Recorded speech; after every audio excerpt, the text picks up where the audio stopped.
कोटि समप्रभो निर्विघ्नं कुरु मे देवो सर्वकार्येषु सर्वदा अदीक्षितार्थ सिद्ध्यर्थं पूजितो यः सुराग्निः सर्वविघ्नहरस्तस्मै श्रीगणाधिपतये नमः। सर्वमंगलमांगल्ये शिवे सर्वार्थसाधिके शरण्ये त्र्यंबके गौरी नारायणी नमोस्तुते। विभुं वेणुनादं चरन्तं दुरन्तं स्वयं लीलया गोपवेशं ददानं गवावृन्दकानन्दनं चारुहासं परब्रह्मलिङ्गं भजे पाण्डुरङ्गम्। लोकाभिरामं रणरङ्गधीरम् राजीवनेत्रं रघुवंशनाथं कारुण्यरूपं करुणाकरन्तं श्रीरामदूतं शरणं प्रपद्ये। पवनतय संकटहरण मंगलमूर्ति रूप राम लखन सीता सहित मनहो बसो सुरभूप। जय हनुमान ज्ञान गुण सागर जय कपीसतिहु लोक उजागर। रामदूत अतुलित बलधामा अंजनी पुत्र पवन सुत नामा। नमामि सद्गुरुं शान्तं सच्चिदानंद विग्रहं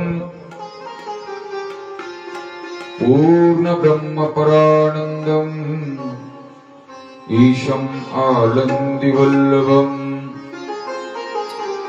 जयांचे केलिया स्मरण होय सकळ विद्या अधिकरण। हेची बंधू श्री चरण श्री गुरूंचे ते नमस्कारोनी आता।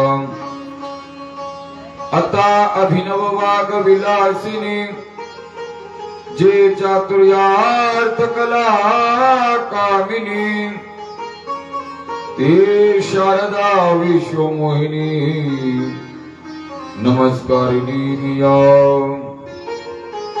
मोडूनी माया कुंजरू मुक्त मोतियाचा उगरू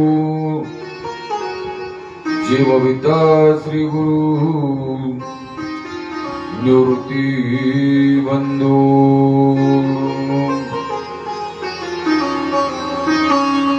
शांताकारं भुजगशयनं पद्मनाभं सुरेशं विश्वाधारं गगनसदृशं मेघवर्णं शुभांगं लक्ष्मीकान्तं कलमलनयनं योगिर्विद्यानगम्यं वन्दे विष्णुं भवभयहरणं सर्वलोकैकनाथम्। वसुदेवसुतं देवं कंसचाणूरमर्दनं देवकी परमानन्दं कृष्णं वन्दे जगद्गुरुम्। विवेकाने जाने सुघटित समाजाटिक विदे महासिद्धांताचे हृदय रसिकत्व उकलिले लसत भक्ती ज्ञाने तरतर विला भागवत तरू तया ज्ञानेशाते विमलमतीने वंदन करू. जय जय श्री राधारमण जय जय नवल किशोर जय गोपी चित्त चोर प्रभु जय जय माखन चोर. बोल वृंदावन बिहारी लाल की जय. श्रीमद् भागवत महापुराण की जय. शुकाचार्य महाराज की जय जय. श्री राधे श्याम द्वारिकाधीश भगवान की वैद्यनाथ भगवान की नमः. पार्वती पते हर हर महादेव. बोल बजरंग बली की जय. परम मंगलमय परात्पर अखिलेश्वर भगवान बालकृष्णाची वाङ्मय प्रतिमूर्ती श्रीमद् भागवत महापुराण कथा आपण या पावन पवित्र भूमीमध्ये परमश्रद्धेय वैकुंठवासी डॉक्टर रामेश्वर अण्णा लटपटे यांच्या पुण्य स्मरणानिमित्त श्रीमद् भागवत कथा श्रवण करीत आहात. आज कथेचा 5वा दिवस आहे. कितवा दिवस आहे? 5वा दिवस आहे. 5व्या दिवसाची ही भागवत भागीरथी कथा तुम्ही आम्ही अगदी मोठ्या प्रेमाने मोठ्या श्रद्धेने या ठिकाणी श्रवण करीत आहात. आजचा 5वा दिवस आहे. काल 4थ्या दिवशी आपण भगवंताचं गोकुळामध्ये प्रागट्य पाहिलं. सूतजी महाराज शौनकादी 88,000 ऋषींना ही कथा गंगेच्या काठावर विस्तारानं सांगत आहे. अलग लक्षात आहे. परम आदरणीय वैराग्य महामेरू शुकाचार्य राजा परीक्षितीला सांगतात, राजन, त्या भगवंताचं प्रागट्य गोकुळामध्ये झालेला आहे. तो कथाभाग, तो आनंद उत्सव आपण काल कथेचा समारोप करताना पाहिला. श्रीमद् भागवतामध्ये भगवंताचं प्रागट्य हे दशम स्कंदामध्ये झालेलं आहे. दशम स्कंदामध्ये जो 5वा अध्याय आहे, त्या 5व्या अध्यायामध्ये गोकुळामध्ये भगवंताचा जन्म उत्सव मोठ्या थाटात माटामध्ये गोकुळवासियांनी संपन्न केलेला आहे. भगवंत कृपेने तुम्ही आम्ही पण आपल्या या वैद्यनाथ हॉस्पिटलमध्ये तो आनंद उत्सव या ठिकाणी संपन्न करीत आहोत. शुकाचार्य महाराज म्हणतात, राजन, श्री शुक उवाच नंदस्त्वात्मज उत्पन्ने जाता लादो महामनाः. बर का, नंद असतो आत्मजा उत्पन्ने. नंद महाराजांच्या मनामध्ये, अंतकरणामध्ये बर का, मनस्वी एवढा आनंद झालेला आहे बर का, की आपल्या घरी आपल्याला मुलगा झाला, पुत्र झालेला आहे. त्या आनंदाला पारावार नाही.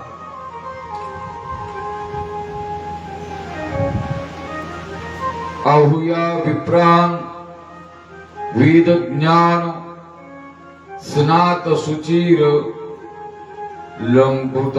बर का, नंद महाराजांनी पवित्र होऊन मोठ्या उदार अंतकरणाने सुंदर सुंदर असे वस्त्र आभूषण धारण केलेले आहेत. तो आनंद उत्सव गोकुळवासी प्रगट करतात. नंद घर आनंद भयो जय कन्हैया लाल की. बर का, या न्यायाने हा आनंद उत्सव इकडे संपन्न होतोय. तिकडं अर्थात मथुरेमध्ये वसुदेवजी महाराज मायेला घेऊन जातात. जी माया वसुदेवजी महाराजांनी टोपलीमध्ये घालून मथुरेमध्ये घेऊन गेलेले आहेत, मायेचा परिणाम आणि प्रभाव विलक्षण आहे. अलकरक्षामध्ये माया या शब्दाचं चिंतन करताना अनेक साधू संतांनी त्याचं चिंतन केलेलं आहे. तिला माया म्हटलेलं आहे, अज्ञान म्हटलेलं आहे, माहेश्वरी म्हटलेलं आहे. वेदांतामध्ये माया या शब्दानं तिचं चिंतन केलेलं आहे. मा म्हणजे नाही, या म्हणजे जी नाही ती माया. अलग लक्षामध्ये जिचं कोणतंच अस्तित्व नाही तिला माया म्हटलेलं आहे. काय मामा, जिचं कोणतंच अस्तित्व नाही तिला माया म्हणतात. याचा अर्थ आहे जे नाही ते दाखवते तिला माया म्हणतात. जे नाही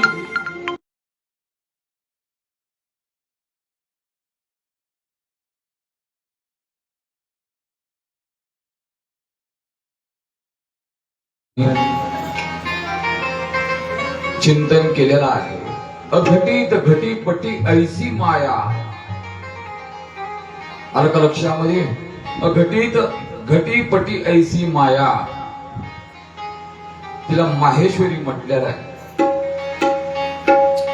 आणि त्या मायेची ताकद विद्यारण्य स्वामी पंचदशी मध्ये त्याचं चिंतन करतात. आता तुम्हाला पंचदशी नेमकं काय आहे याची कल्पना नाही. ही कल्पना मला आहे. तुम्ही म्हणाल आता ही व्हॉट इज दिस पंचदशी.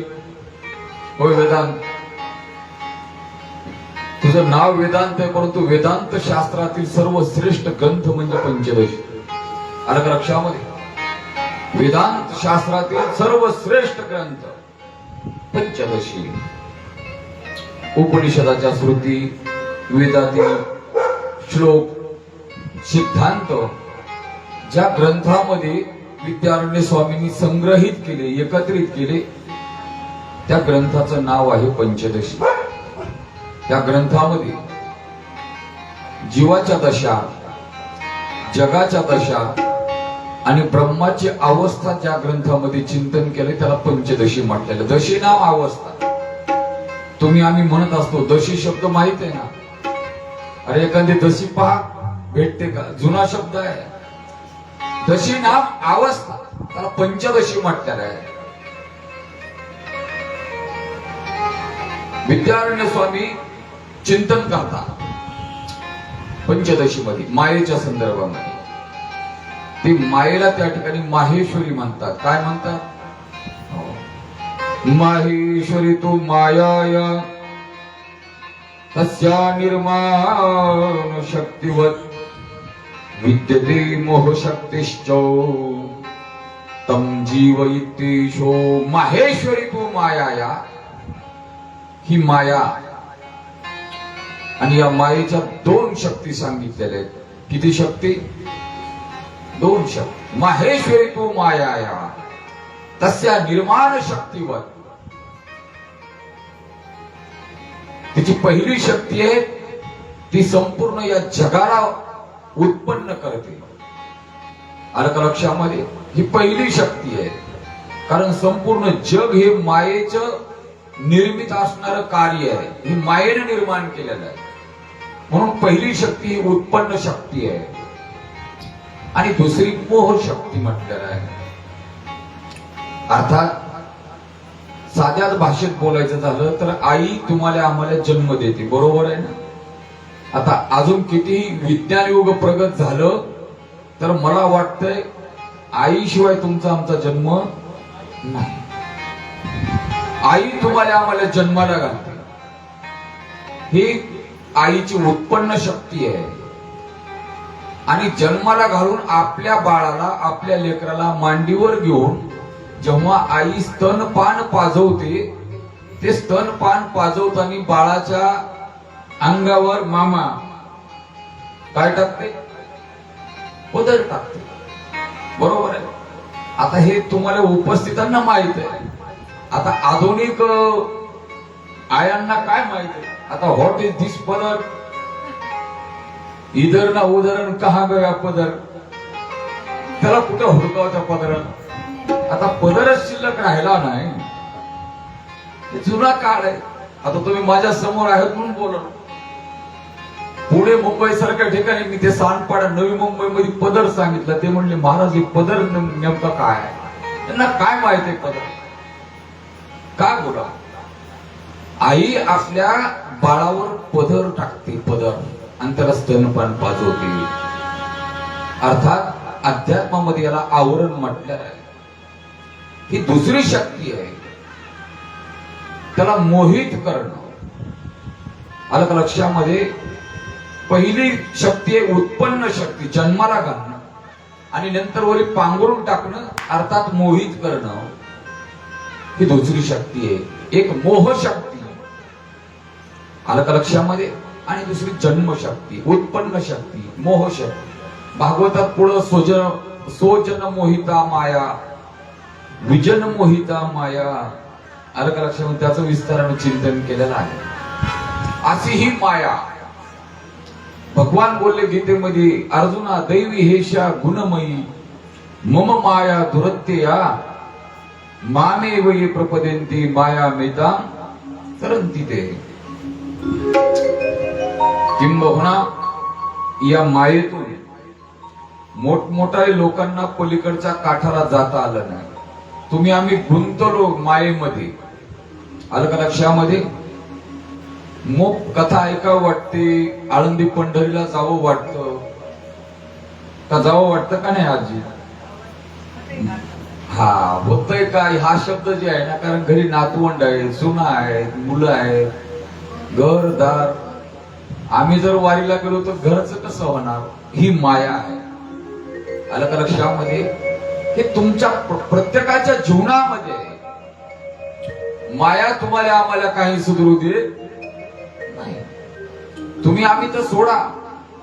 माझी माऊली म्हणले, मोठमोठाली मायेची पैल थडी न तरवे जीवा.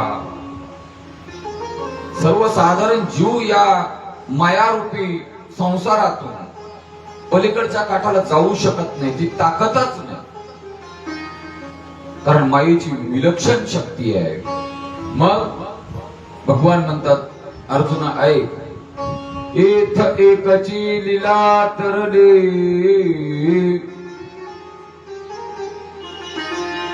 एथ एकची लीला तरले, जे सर्व भावे मज भजले, तया ऐल्याची थडी सरले माया जाळ. मग पलीकडे कोणी गेलं नाही का? कोणी या जगातून तरुण गेले नाहीत का? गेले ना. भगवान म्हणतात, एकच लीला तरले, ज्यांनी माझी भक्ती केली, भजन केलं, कीर्तन केलं, नामस्मरण केलं, ते या बहुरूपी सागरातून, अर्थात मायारूपी सागरातून तरुण गेले. तया ऐलची थडी सरली माया जाळ. अशी ही माया आज वसुदेवजी महाराज डोक्यावर घेऊन पुनश्च मथुरेमध्ये येतात. आणि महाराज शेवटी ती माया आहे. साधू संत वर्णन करतात, जशी परत आली माया, रडे माया करी आकांत. ती माया रडायला लागते. आणि त्या रडण्याच्या आवाजामुळे मोहित असलेले दूत सेवक जागे होतात. आणि ताबडतोब कंसाला जाऊन सांगतात, महाराज तुमचा शत्रू जन्माला आलेला आहे. क्षणाचाही विलंब न करता दुष्ट दुराचारी कंस कारागृहामध्ये तुम्हाला. तर वसुदेव देवकीच्या त्या बंदी शाळेमध्ये ती माया आकांत करीत आहे. अगोदर कंसाने पाहिलं, अरे अरे, आकाशवाणी त्या अशी होती की पुत्र मारेल, परंतु ही तर मुलगी आहे. परंतु काही अस म्हणून ती मुलगी अर्थात माया उचलली बर का, बाहेर घेऊन तो कंस आलेला आहे. तर मायेचं बरंच चिंतन या ठिकाणी केलेलं आहे. याला योग माया म्हटलेला आहे. महाराज जसे वसुदेवजी महाराज मायेला आत घेऊन आले ना, पूर्ववत सर्व द्वारा लागली, त्यांना बेड्या पडल्या, पूर्ववत सर्व गोष्टी झालेल्या आहेत. शुकाचार्य महाराज सांगतात, राजन ऐक, बहिरंतस्य पुरद्वार सर्वाः पूर्ववदावृताः ततो बालध्वनिं श्रुत्वा गृहपालाः समुत्थिताः. पुनश्च द्वार लागले आणि गृहपालाः नाम सेवकांनी ते ऐकलं रडणं.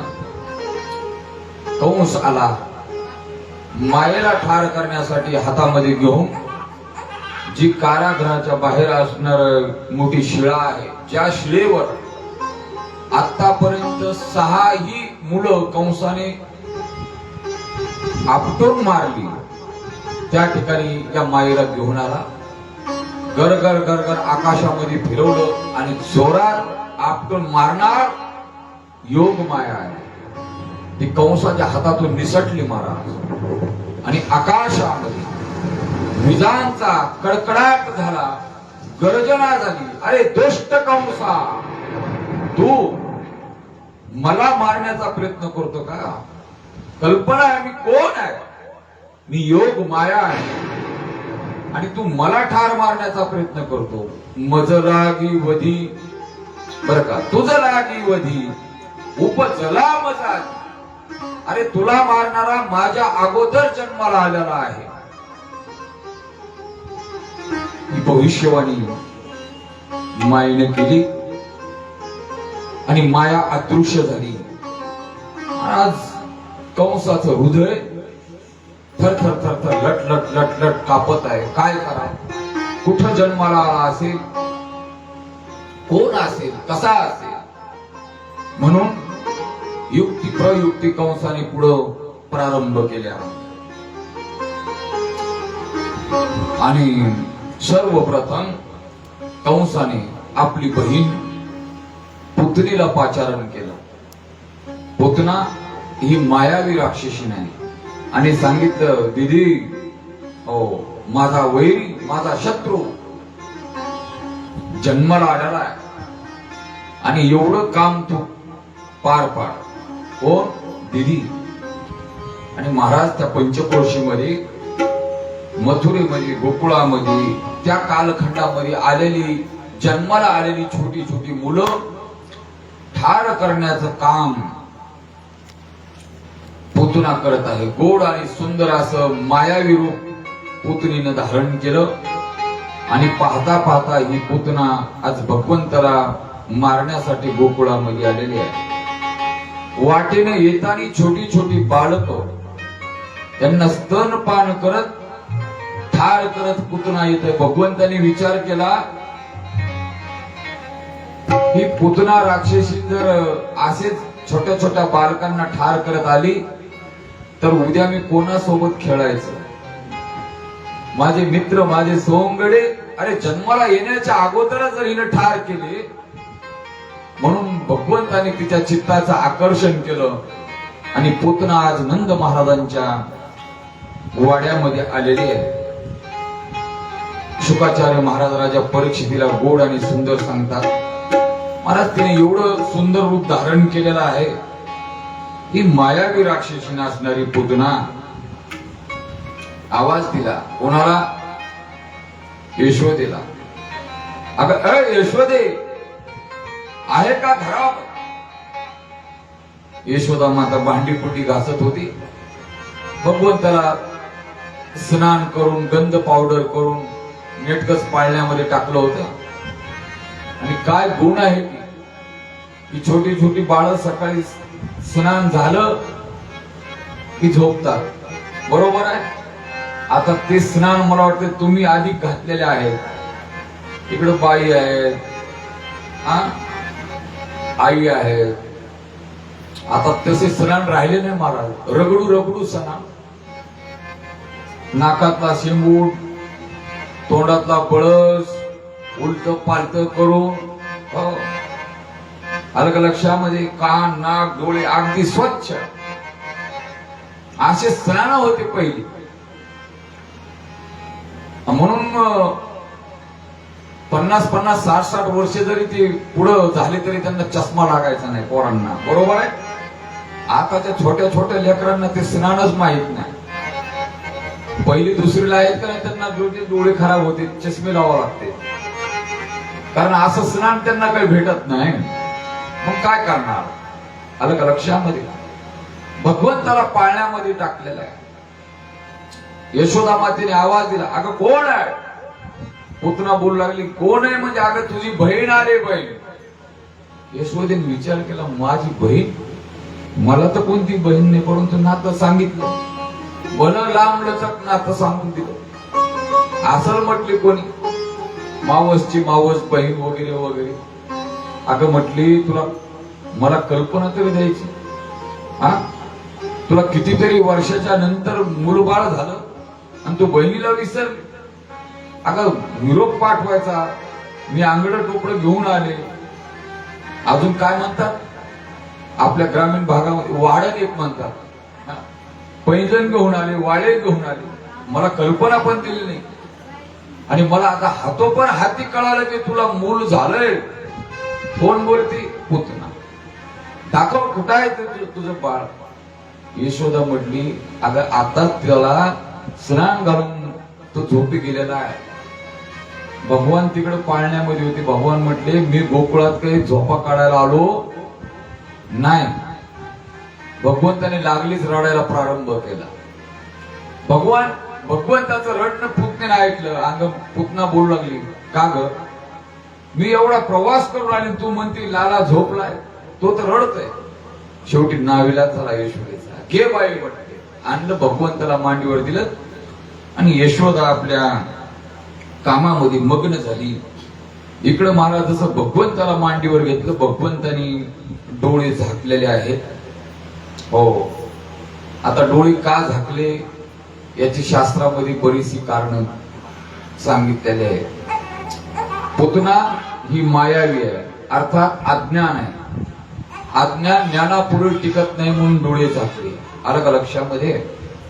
हो. आणि भगवंतानी का डोळे झाकले याचं दुसरं कारण सांगितलं.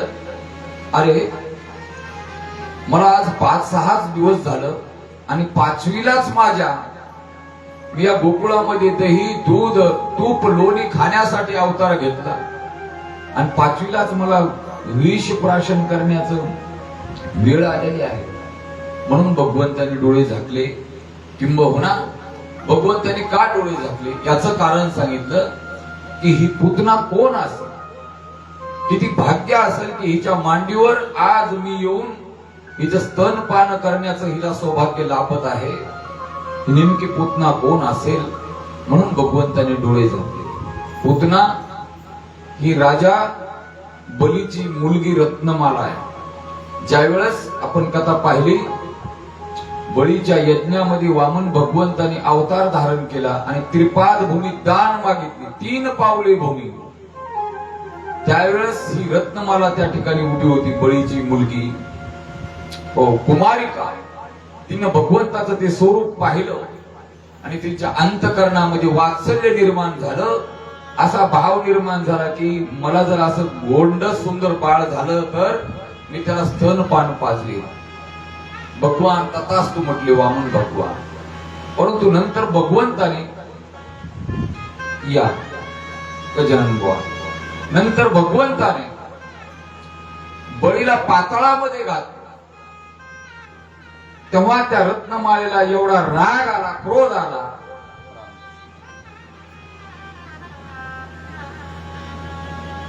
ओके,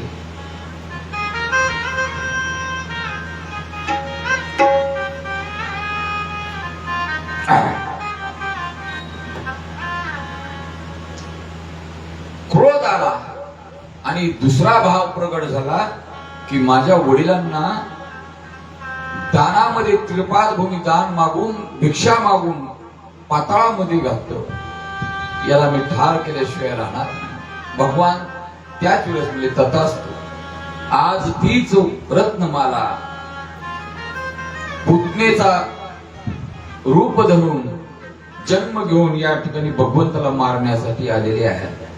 भगवंतांनी पाहिलं महाराजांनी क्षणामध्ये विलंब न करता स्तनपान प्रारंभ केलं, दूध पिलं आणि दूध पिल्याच्या नंतर भगवंतांनी पुतनेचं विष देखील ओढायला प्रारंभ केला. पाहता पाहता सर्व विष प्राशन केलं आणि काही क्षणामध्ये पुतनेचं रक्तही भगवान प्यायला लागले. मग मात्र पुतनेला कळालं, अरे बापरे, हा कोणी सामान्य नाही. कृष्णा सोड. भगवंतांनी मानेवर हात टाकलेला होता. भगवान म्हटले सोडण्यासाठी पकडलेला नाही, आता काही जरी केले तरी सोडणार नाही. पाहता पाहता रक्त प्राशन केलं आणि पुतनेचे पंचप्राण भगवंतांनी ओढायला प्रारंभ केला. व्याकुळ झालेली पुतना आरडा ओरडा करते आणि शेवटी भगवंतांनी प्राण खेचले. पुतना मूळ स्वरूपामध्ये प्रगट झाला, मायावी, आणि क्षणामध्ये गतप्राण झाली. तिचं शरीर गोकुळातून यमुनेच्या काठापर्यंत पडलं असं सांगितलं जातं. 21 योजन तिच्या शरीराची उंची होती, लांबी होती. 10 दिवसात अवाढव्य शरीर जमिनीवर कोसळलं. भगवान छातीवर आहे. सर्व गोकुळवासी धावत पळत आले. तिकडून मथुरेहून बाजारावरनं नंद महाराज आले. काय झालं? यशोदा माता ही महाराज भांडी कुंडी बाजूला सारून माझा लाला करत करत आता एकुलतं एक हे बाळ. सर्व धावत पळत आले. इकडे तिकडे पाहतात तर भगवान काही दिसत नाही, लाला दिसत नाही. नंद महाराज बोलतात, कल्पना आहे, कुठं होती? आणि त्यावेळेस गोकुळवासियांनी भल्या मोठमोठ्याने शिड्या लावल्या. भगवान छातीवर आहेत. छातीवरनं भगवंताला खाली गेलं. नंद महाराजांनी सांगितलं, या प्रेताची विल्हेवाट लावा. म्हणून पुतनेच्या शरीराचे तुकडे तुकडे करून यमुनेच्या काठावर तो 10 संस्कार प्राप्त झाला.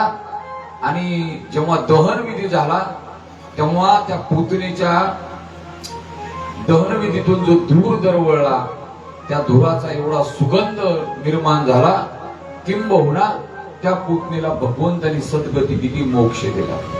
आलं का लक्षामध्ये?